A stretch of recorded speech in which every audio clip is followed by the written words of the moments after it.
J'ai payé le mariage de ma fille, et elle s'en est servie pour se moquer de ma vie devant 200 invités. J'ai simplement souri. Puis le patron du marié s'est presque étouffé en entendant mon nom et a demandé le microphone. Ce qu'il a dit l'a fait pleurer. Vous connaissez ce moment où votre propre fille se lève à sa réception de mariage et décide de vous tourner en ridicule devant 200 invités? Eh bien, c'est ce qui m'est arrivé. Mais ce qui s'est passé ensuite? Disons simplement que la salle est passée du rire à mes dépens à un silence complet en environ 30 secondes. Imaginez ce magnifique lieu de mariage, des lustres en cristal, tout le monde sur son 31. Ma fille Rachel était absolument sublime dans sa robe blanche, et j'étais si fier de la voir épouser l'amour de sa vie. La réception se déroulait parfaitement jusqu'à ce qu'elle prenne le micro pour ce que je pensais être un gentil discours de remerciement. Au lieu de cela, elle a souri à la foule et a dit « Je veux parler de ma mère une minute ». Elle traverse ce que j'appellerais une crise de la soixantaine. La salle a gloussé. À 60 ans, elle a décidé qu'elle voulait bâtir un empire. Elle a même fait des guillemets avec ses doigts et les rires se sont intensifiés. On n'arrête pas de lui dire qu'elle devrait se comporter comme quelqu'un de son âge, mais elle n'écoute pas. J'étais assise là, souriant, mourant de l'intérieur tandis que 200 personnes riaient de ma prétendue crise de la quarantaine. Mais ce qu'aucun d'eux ne savait, y compris ma propre fille, c'est que pendant qu'ils se moquaient tous de la vieille folle qui essayait de jouer à l'entrepreneur, la personne la plus puissante de cette salle était assise tranquillement à la table 6.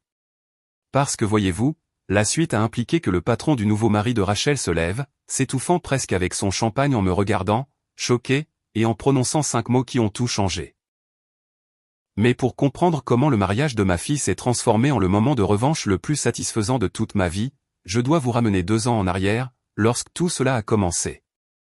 Avant de continuer, veuillez laisser un commentaire nous disant d'où vous regardez et abonnez-vous à la chaîne. Nous créons une communauté de personnes incroyables qui savent que nos meilleurs chapitres peuvent se produire à tout âge. Maintenant, retour à l'histoire. 2 ans plus tôt, j'étais Diana Thompson, 60 ans, fraîchement divorcée et, honnêtement, je me sentais assez perdu. Après 30 ans de travail comme chef de bureau, j'avais été licencié lors de la restructuration de l'entreprise, ce qui, soyons honnêtes, signifie généralement qu'ils ont remplacé les employés plus âgés par des plus jeunes et moins chers. Pour la première fois depuis des décennies, j'étais vraiment seul.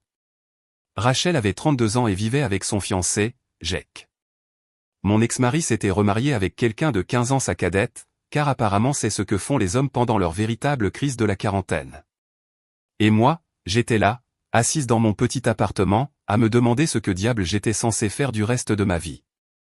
Mais voilà ce qu'il en est d'avoir 60 ans et d'être soudainement au chômage. Vous avez 2 choix. Vous pouvez soit accepter que vos meilleures années sont derrière vous, soit décider que toutes ces années d'expérience valent peut-être quelque chose. J'ai choisi la deuxième option. J'ai lancé une entreprise de conseil pour aider les petites entreprises avec leurs opérations et leur efficacité. Rien de glamour, juste utiliser les compétences que j'ai développées pendant 3 décennies à faire tourner des bureaux sans accroc. Je l'ai appelé DT Enterprises. Simple, professionnel, et ça gardait mon nom personnel en dehors de l'affaire. Le problème, c'est que personne dans ma famille ne prenait cela au sérieux. Rachel levait les yeux au ciel chaque fois que je mentionnais un nouveau client. Maman, tu as 60 ans, pas 23. Il est peut-être temps d'agir en fonction de ton âge, disait-elle.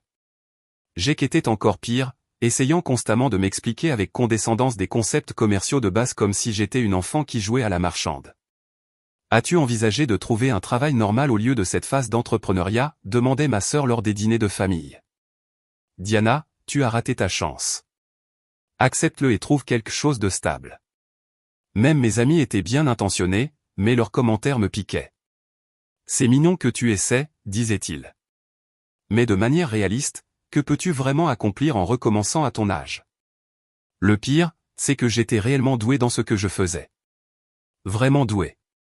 Mes clients prospéraient, mes contrats se multipliaient, et je gagnais plus d'argent que je n'en avais jamais gagné en tant que chef de bureau. Mais chaque fois que j'essayais de partager un succès avec ma famille, ils me tapotaient la tête comme si j'étais une petite fille qui avait réussi à faire ses lacets. Rachel planifiait son mariage à cette époque, et elle a très clairement fait savoir qu'elle ne voulait pas que je parle de ma petite entreprise aux collègues de Jake qui seraient présents. S'il te plaît, ne me mets pas dans l'embarras en disant aux gens que tu es une entrepreneur, a-t-elle dit. Dis simplement que tu es entre 2 emplois ou quelque chose comme ça. J'ai accepté parce que j'aimais ma fille et que je voulais que le jour de son mariage soit parfait. Mais assise là, à écouter ses amis faire des blagues sur ma crise de la quarantaine alors que je payais discrètement la moitié des dépenses du mariage sans qu'ils le sachent, j'ai commencé à réaliser quelque chose. Ma famille n'était pas seulement peu solidaire. Ils avaient activement honte de moi parce que je refusais de disparaître tranquillement dans l'invisibilité de la cinquantaine. Et ça faisait plus mal que n'importe quel licenciement. Le jour du mariage est arrivé et c'était absolument magnifique. Rachel avait choisi ce lieu splendide avec des lustres en cristal et des baies vitrées donnant sur un jardin. J'avais aidé à en payer une bonne partie, en fait, bien qu'elle ait simplement supposé que l'argent provenait de mon règlement de divorce plutôt que de mon entreprise florissante. Je me suis habillé avec soin ce matin-là. Bien, mais pas trop voyant, élégant, mais sans attirer l'attention. La dernière chose que je voulais était de voler la vedette à la mariée le jour de son mariage. Rachel m'avait spécifiquement demandé de ne pas mentionner mon travail de consultante aux collègues de GEC qui seraient présents. Et j'avais promis de garder le silence sur mon succès. « Fais-toi discrète, maman », avait-elle dit lors du dîner de répétition. Le patron de GEC, Monsieur Anderson, sera là avec sa femme, ainsi que de nombreuses personnes de son entreprise technologique. Ce sont des gens d'affaires sérieux, alors s'il te plaît, ne commence pas à parler de tes petits projets. J'ai pris sur moi et j'ai hoché la tête. Des petits projets, vraiment? La cérémonie était parfaite. Rachel ressemblait à une princesse. Jake semblait sincèrement heureux et j'ai pleuré des larmes de joie en regardant ma fille commencer ce nouveau chapitre. Pendant le cocktail, je me suis mêlé discrètement, bavardant avec d'autres membres de la famille et restant bien à l'écart du groupe de travail de Jake. Mais je n'ai pas pu m'empêcher d'entendre certaines de leurs conversations. Ces gens de l'entreprise technologique discutaient de contrats, de stratégies de marché, d'acquisitions récentes dans leur secteur. J'en savais probablement plus sur leur secteur qu'ils ne l'imaginaient, mais j'ai gardé le silence et souri poliment lorsqu'on m'a présenté comme la mère de la mariée. Puis vint le dîner, et tout se passait bien jusqu'à ce que la demoiselle d'honneur de Rachel décide de faire un discours. Elle a commencé gentiment, parlant de leur amitié et de la beauté du mariage, mais ensuite elle a changé de ton. « Maintenant, je dois parler de la famille de la mariée », a-t-elle dit avec un sourire. Surtout de la mère de Rachel, qui est un sacré personnage ces derniers temps. La salle a gloussé et j'ai senti mon estomac se nouer. Diana traverse ce que j'appellerais une crise de la soixantaine, a-t-elle poursuivi. Et les rires se sont intensifiés. À 60 ans, elle a décidé qu'elle voulait bâtir un empire. Elle a même fait des guillemets avec ses doigts et j'ai eu envie de disparaître sous la table. On n'arrête pas de lui dire qu'elle devrait se comporter comme quelqu'un de son âge, mais elle n'écoute pas. Elle essaie de rivaliser avec des gens qui ont la moitié de son âge en affaires. Encore plus de rire. Mais bon, au moins elle s'occupe au lieu de juste jardiner comme les mères normales de son âge, n'est-ce pas? Toute la salle riait maintenant. 200 personnes, tout en train de s'amuser d'une bonne blague à mes dépens. J'étais assise là avec un sourire figé, les joues brûlantes d'humiliation tandis que l'ami de Rachel continuait son sketch. Nous aimons quand même notre maman qui délire, a-t-elle terminé sous les applaudissements et d'autres rires. Mais le pire, ce n'était pas le discours de la demoiselle d'honneur. Le pire, c'était de regarder le visage de Rachel pendant ce discours. Elle n'était pas gênée ou n'essayait pas de l'arrêter. Elle riait aussi, hochant la tête comme si tout cela était parfaitement acceptable. Lorsque la demoiselle d'honneur s'est assise, Rachel s'est levée pour faire son propre discours. J'ai pensé qu'elle allait peut-être équilibrer les choses, dire quelque chose de gentil sur moi. Au lieu de cela, elle en a rajouté une couche. Merci pour ça, ami. Oui, ma mère a vraiment vécu une aventure ces derniers temps, a dit Rachel dans le micro.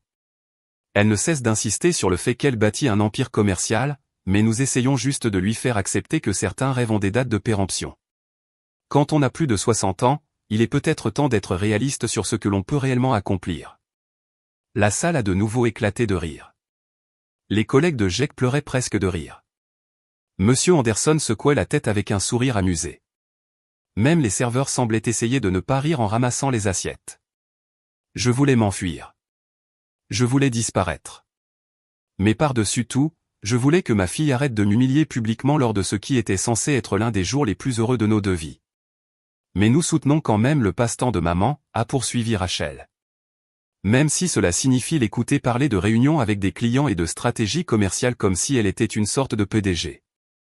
La façon dont elle l'a dit, avec une telle moquerie méprisante, a finalement brisé quelque chose en moi. Ce n'était pas seulement un manque de soutien. C'était cruel. Et cela se passait devant toutes les personnes importantes pour la carrière de son nouveau mari. Des gens qui auraient pu être des contacts précieux pour ma véritable entreprise s'ils avaient su la vérité. Alors que Rachel terminait son discours sous un tonnerre d'applaudissements, je me sentais complètement anéanti. Ce n'était pas juste un manque de soutien. C'était cruel, et ça se passait devant tous ceux qui comptaient pour la carrière de son nouveau mari. J'ai décidé que j'avais eu assez d'humiliation pour une soirée. Je m'éclipserai discrètement après le dîner, peut-être en prétextant un malaise. La dernière chose que je voulais, c'était de causer plus de drame le jour spécial de Rachel, même si mon cœur était complètement brisé. Après le discours de Rachel, je pensais que le pire était passé. J'avais tort. Les gens ont commencé à s'approcher de ma table avec le genre de sympathie condescendante qui me donnait la chair de poule. Bravo à vous d'essayer quelque chose de nouveau à votre âge, a dit l'une des tantes de Jake, en me tapotant l'épaule comme si j'étais une courageuse petite fille qui avait tenté de faire du vélo. Il n'est jamais trop tard pour poursuivre ses rêves, même les plus petits, a ajouté un autre invité avec un sourire condescendant. Ma voisine a commencé à vendre des bijoux à 60 ans, elle a gagné près de $300 l'année dernière. Les collègues de Jake étaient encore pires. Quand quelqu'un me présentait comme la mère entrepreneur de la mariée, il hochait poliment la tête et changeait immédiatement de sujet. Je pouvais presque les voir penser, « Oh, une autre femme d'âge mûr avec une petite activité d'appoint. » L'un d'eux a même dit, « C'est merveilleux. » Ma belle-mère a commencé à faire de l'artisanat sur Etsy. Ça l'occupe. Comme si j'étais une sorte de cas social qui avait besoin de passe-temps pour remplir ses journées vides. Mais le pire moment est arrivé quand Jake m'a prise à part pendant le cocktail. « Diana, merci d'être si bonne joueuse pour les discours, » a-t-il dit. Je sais que Rachel s'amusait juste, mais je ne voulais pas que tu te sentes mal à propos de ton truc de conseil. Mon truc de conseil, ai-je répété. Oui, tu sais, je veux dire, c'est super que tu restes active et que tu essaies de nouvelles choses, mais j'espère que tu ne te mets pas trop de pression pour en faire quelque chose de grand. À ton âge, il s'agit vraiment plus de rester engagé que de construire une carrière, n'est-ce pas? Je l'ai regardé fixement. C'était mon gendre. C'était l'homme que ma fille avait choisi pour passer sa vie, et il me disait en gros de rester à ma place. Jake, ai-je dit prudemment. Que penses-tu exactement que je fais? Il a haussé les épaules. Une sorte de conseil pour les petites entreprises. Rachel a mentionné que tu aidais les magasins locaux avec leur paperasse ou quelque chose comme ça, ce qui est bien. Chaque petit geste compte quand on recommence plus tard dans la vie. Magasins locaux, paperasse, recommencer plus tard dans la vie. J'ai hoché la tête et je me suis excusé pour aller aux toilettes, où je me suis assise dans une cabine et j'ai essayé de ne pas pleurer. Ma propre famille pensait que j'étais une amatrice qui jouait aux affaires. Ils n'avaient aucune idée qu'au cours des 18 derniers mois, j'avais acquis 6 entreprises. 6, y compris une grande entreprise technologique qui valait probablement plus que tout ce que Jake gagnerait dans toute sa carrière. Quand je suis revenu, j'ai entendu Rachel parler à l'une de ces demoiselles d'honneur près du bar. « Pauvre maman », disait Rachel. Elle est tellement perdue depuis le divorce. Tout ce truc d'entreprise, c'est juste sa façon de se sentir à nouveau importante. Nous n'avons pas le cœur de lui dire que ça ne deviendra jamais rien de réel.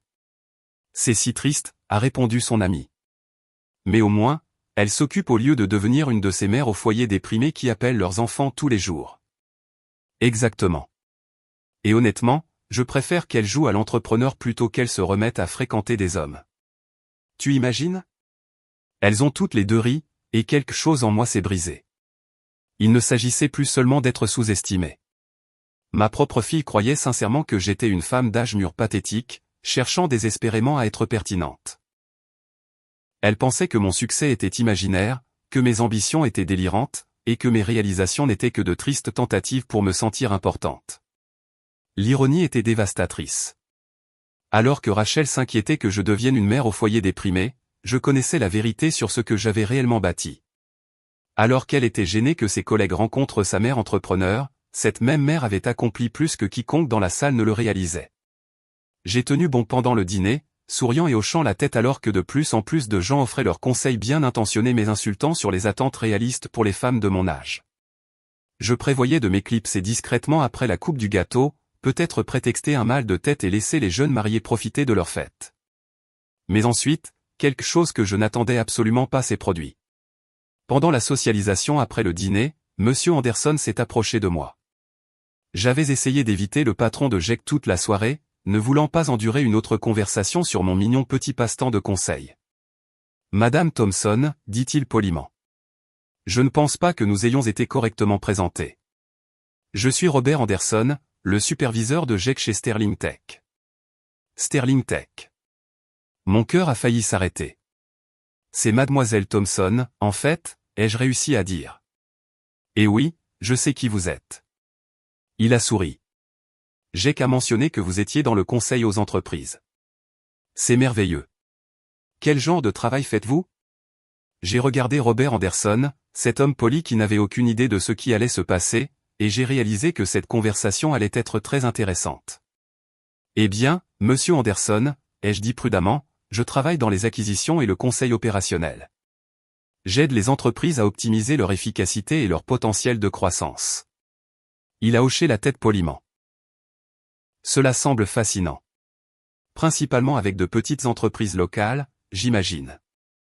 En fait, je me concentre sur les entreprises de taille moyenne dans le secteur technologique, ai-je répondu. Des entreprises qui sont prêtes à se développer mais qui ont besoin de conseils stratégiques et d'investissements en capital. Ses sourcils se sont légèrement haussés. Vraiment? C'est assez spécialisé. Depuis combien de temps êtes-vous dans ce domaine? Environ 2 ans, sérieusement, bien que je m'y prépare depuis des années.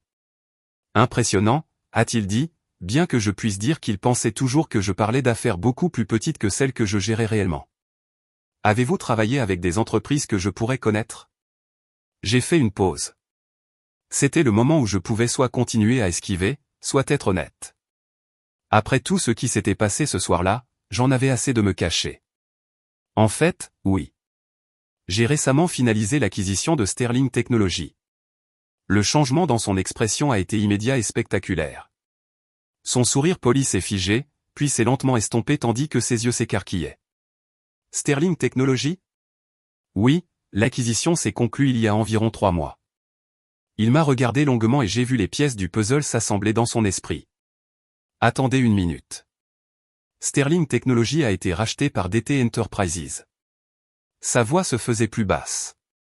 Vous ne me dites pas que... Je suis D.E. Thompson. Oui. La couleur a quitté son visage. Vous êtes la D.E. Thompson. La D.E. Thompson qui a acquis Sterling. C'est bien moi. Il a failli laisser tomber sa coupe de champagne. Oh mon Dieu.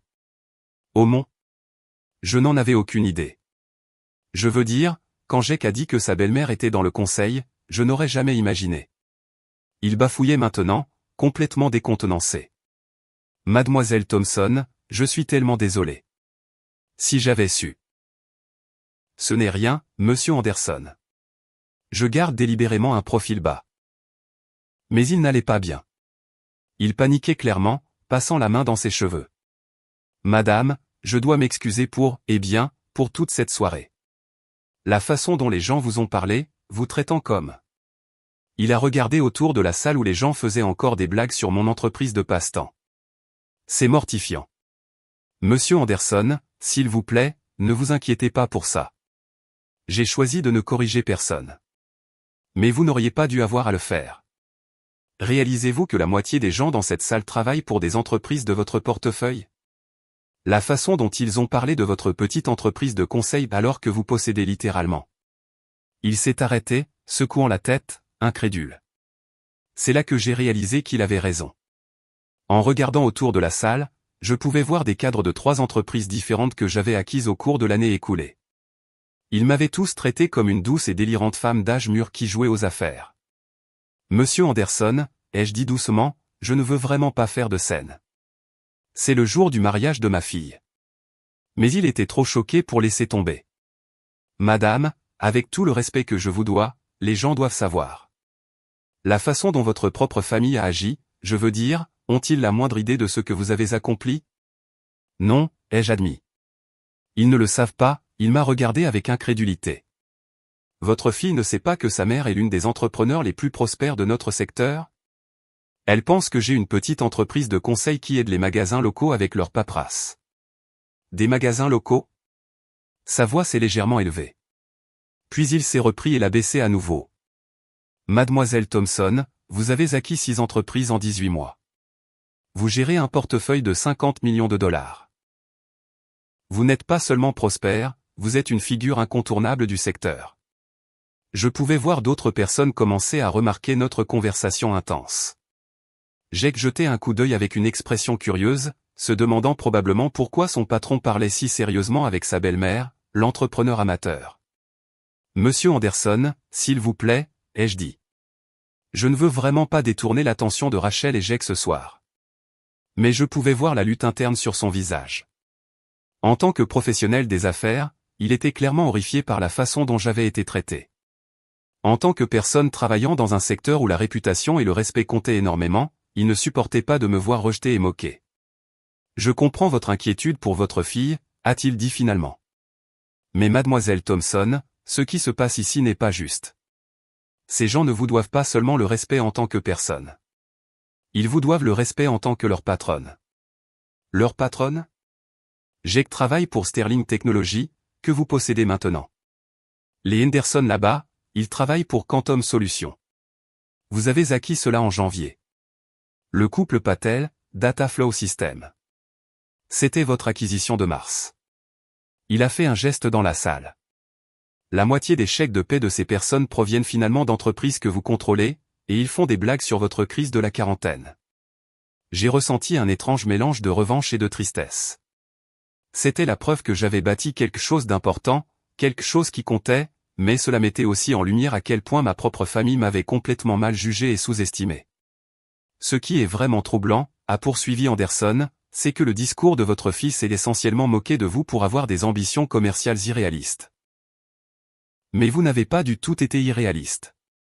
Vous avez eu un succès incroyable. Elle ne le sait tout simplement pas, Jake nous regardait définitivement maintenant. Et il a commencé à s'approcher. Tout va bien ici, a-t-il demandé avec un sourire légèrement nerveux. Vous deux semblez avoir une conversation assez intense. Anderson m'a regardé, demandant clairement la permission avec ses yeux. J'ai légèrement hoché la tête. J'en avais assez de me cacher. Jake, a dit Anderson prudemment. J'apprenais juste à mieux connaître l'entreprise de conseil de votre belle-mère. Oh, ça, a dit Jake avec un petit rire méprisant. Oui, Diana s'essaie au monde des affaires.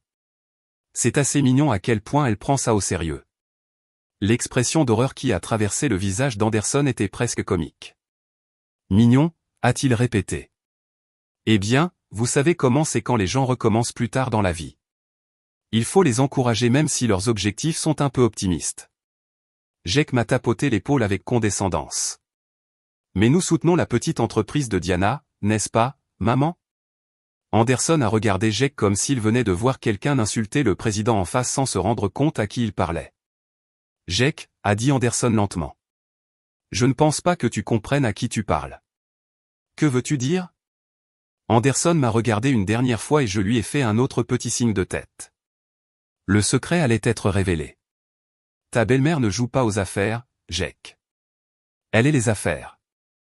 Diana Thompson est des Thompson de DT Enterprises. Elle possède Sterling Technologies.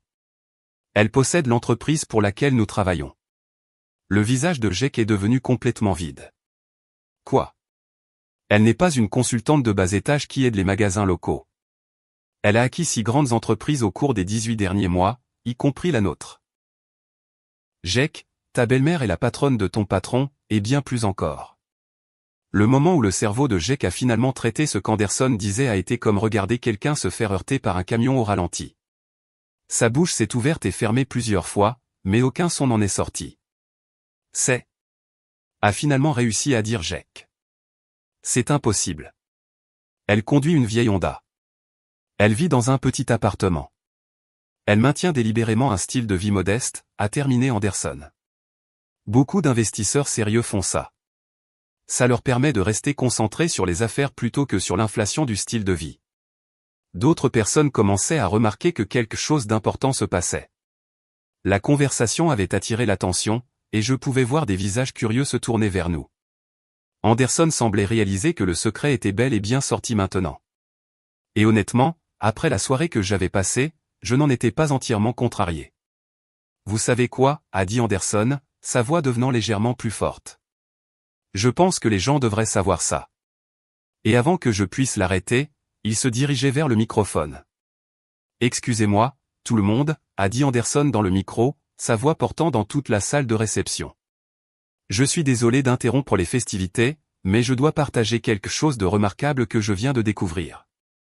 La musique s'est arrêtée. Toute conversation a cessé. 200 personnes se sont tournées pour le regarder avec des expressions curieuses. Je voulais disparaître sous la table, mais il était trop tard. Mesdames et messieurs, je viens d'avoir la conversation la plus éclairante avec la mère de la mariée, a poursuivi Anderson. Je dois présenter mes excuses à tout le monde ici et surtout à mademoiselle Diana Thompson pour un grave malentendu. Rachel regardait Anderson avec confusion, se demandant probablement pourquoi le patron de son nouveau mari parlait de moi à sa réception de mariage. Vous voyez, nous avons tous traité mademoiselle Thompson comme si elle était une sorte d'amatrice s'amusant à faire des affaires en passe-temps. Nous avons été condescendants avec elle, nous avons méprisé ses réalisations, et franchement, nous avons été incroyablement impolis. La salle était maintenant dans un silence de mort. Je pouvais sentir tous les yeux de la salle se tourner vers moi. Ce que nous n'avions pas réalisé, la voix d'Anderson s'est faite plus forte, c'est que Diana Thompson est en fait des Thompson, la fondatrice et PDG de DT Enterprises. C'est l'une des entrepreneurs les plus prospères de notre secteur. Des halètements ont résonné dans la salle. Quelqu'un a laissé tomber une fourchette. J'ai entendu Rachel émettre un petit son étranglé.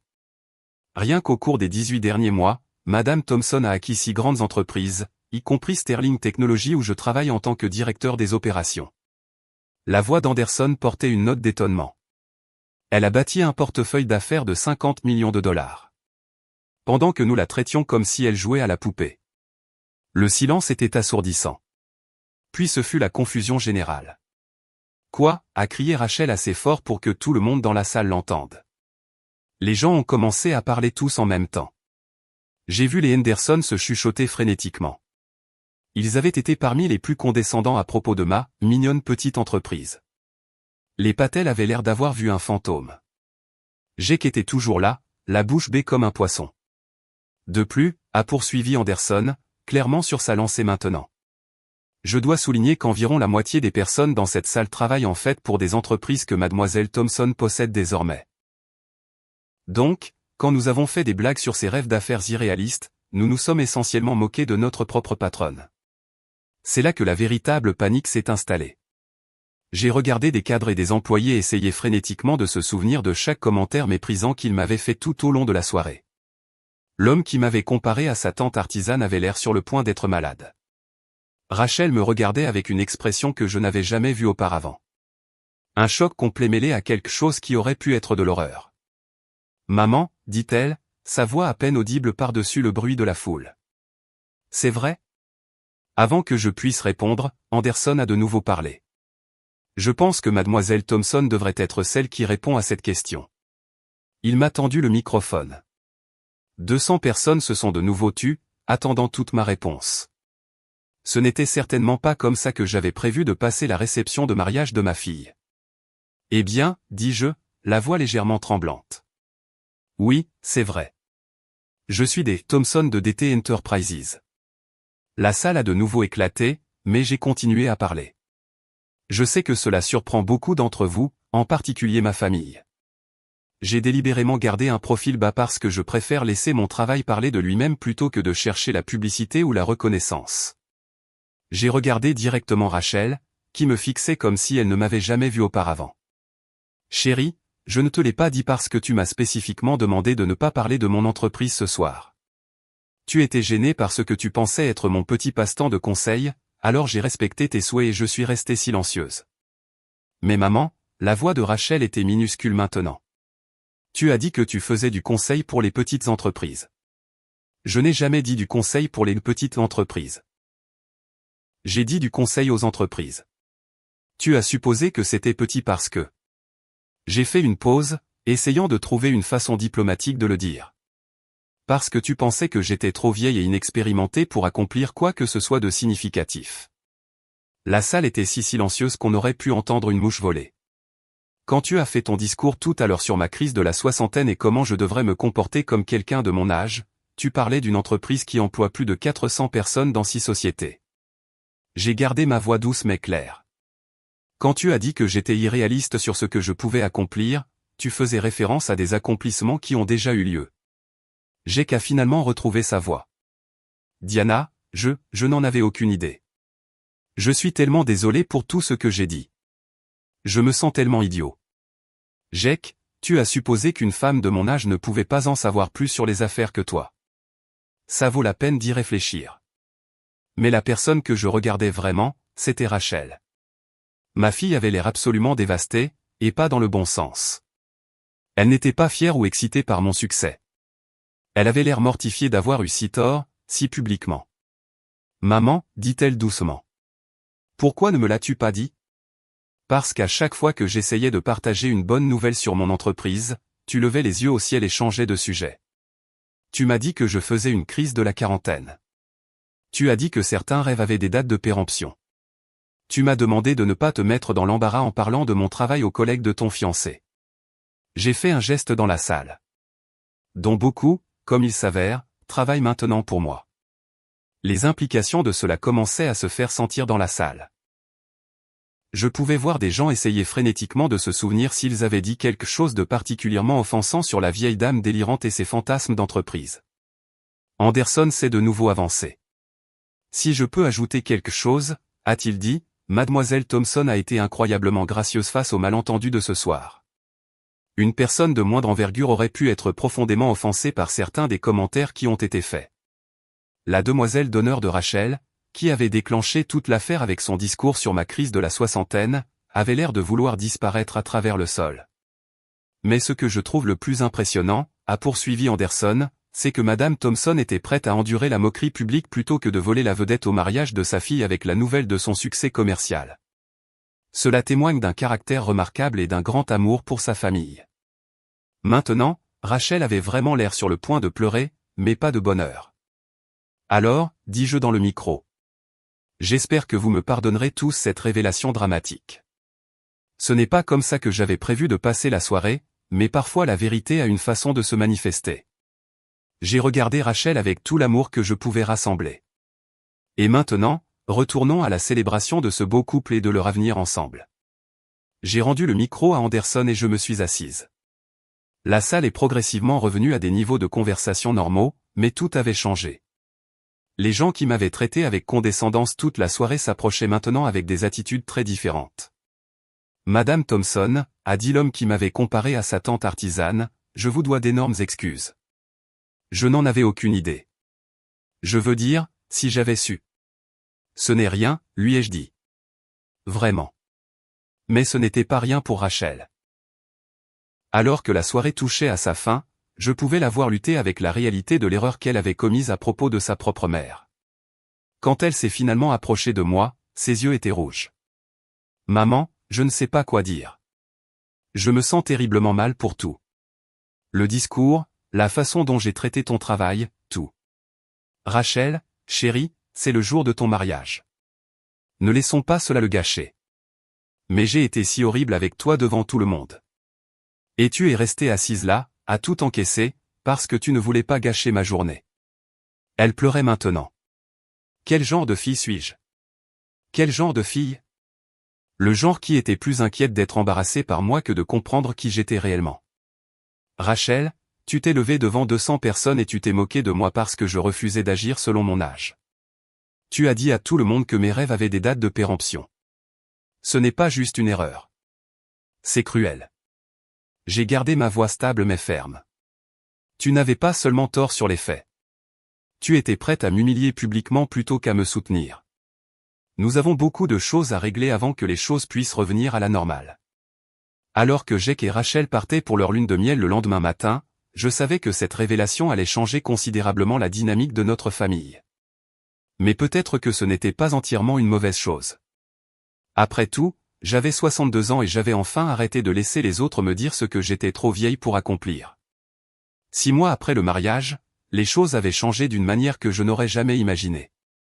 Jake a commencé à m'appeler « Mademoiselle Thompson » lors des dîners de famille et à me demander des conseils en affaires. Il s'est avéré qu'il était beaucoup plus respectueux quand il a réalisé que sa sécurité d'emploi dépendait de rester dans mes bonnes grâces. C'est drôle comme ça marche.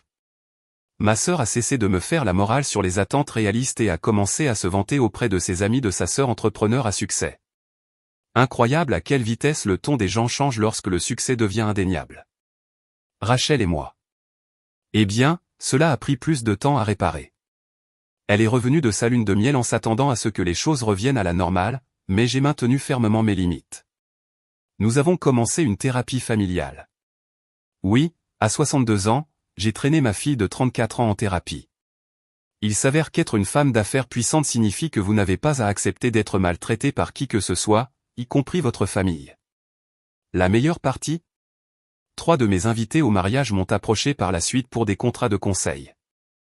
Apparemment, être publiquement révélé comme une puissance des affaires est un excellent marketing. Qui l'eût cru ?